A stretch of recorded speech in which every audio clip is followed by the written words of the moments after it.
दवा का एक कैप्सूल एक बेलन के आकार का है जिसके दोनों सिरों पर एक एक अर्धगोला लगा हुआ है। पूरे कैप्सूल की लंबाई 14 मिलीमीटर है और उसका व्यास 5 मिलीमीटर है। इसका पृष्ठीय क्षेत्रफल ज्ञात कीजिए।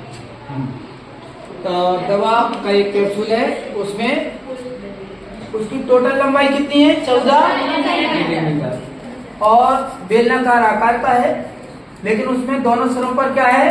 अर्धगोलाकार भाग लगा हुआ है ना। तो हम मान लेते हैं, माना कि बेलनाकार भाग की लंबाई L है, ठीक है। कुल लंबाई कितनी हुई? उसमें अर्धगोलाकार भाग में क्या है? उसकी त्रिज्या जुड़ेगी ना, दोनों की त्रिज्या कितनी हो जाएगी? L + 5 = 14। ये बात समझ में आती है? पूरा कैप्सूल की लंबाई 14 है, जिसमें L क्या है? ये बेलनाकार भाग की लंबाई है।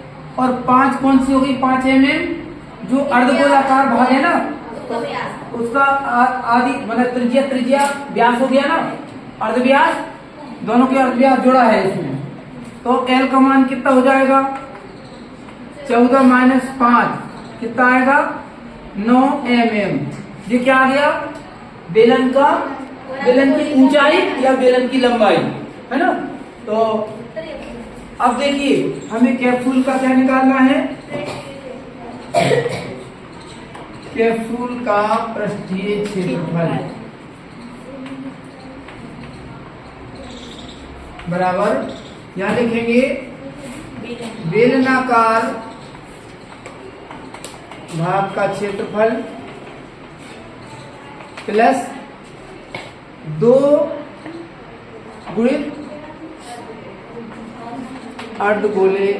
अर्धगोलाकार भाग का क्षेत्रफल।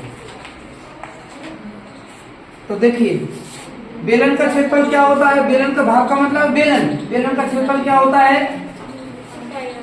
2 पाई r स्क्वायर, और इसमें h और होता है ना, 2 पाई r h, सॉरी स्क्वायर ना क्या करते, 2 पाई r h, और h की जगह हमने क्या लिया? लंबाई L, तो 2 पाई r L प्लस 2 गुणित अर्धगोलाकार। 2 क्यों लिए? क्योंकि दोनों साइड 2 अर्धगोले हैं, तो 2 गुणित अर्धगोले का क्षेत्रफल क्या होता है? किसको पता है?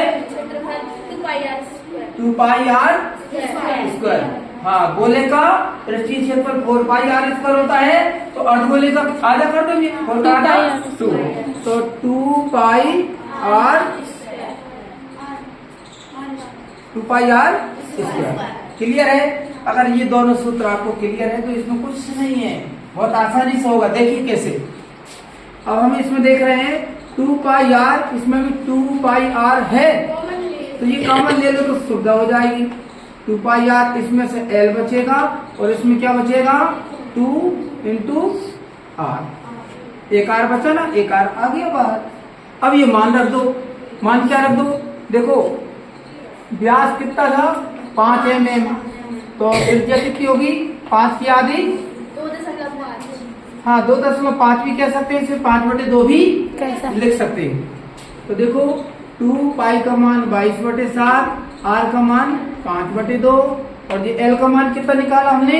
9 प्लस 2, और ये 5/2। देखो, हमने 2/5 ना करके 5/2 कर दिए। 2 से 2 कट जाएंगे ना आसानी से, तो ये 2 से 2 कट जाएंगे। इधर जो कट रहा है वो काट दो, ये 2 से ये 2 कट जाएंगे। अब 22 का 5 में गुणा करेंगे। अगर नहीं आ रहा तुम्हें तो 5 का गुणा कर लो 22 में। 5 दूनी 10, 5 दूनी 10 और 1 11/7। और इधर क्या होगा? 9 और 5 14, और 7 दूनी 14, और 110 दूनी 110 का पढ़ा नहीं आ रहा। चलो 2 से कर दो, 2 जीरो कीजिए, 2 एकम 2, 2 एकम तो कितना आसान है? 220 सेंटीमीटर। क्यों? हाँ, इकाई पे ध्यान दो। इकाई क्या है? मिलीमीटर में। तो ये इसका क्षेत्रफल भी क्या आएगा? Millimetre square. क्लियर हो गई बात? अंत में लिख दो, अतः सिद्ध नहीं, अतः कैप्सूल का क्षेत्रफल पृष्ठीय क्षेत्रफल बराबर 220 वर्ग मिलीमीटर है। इतना लिख दो या आंसर लिख दो, आपको पूरे नंबर मिल जाएंगे। ओके।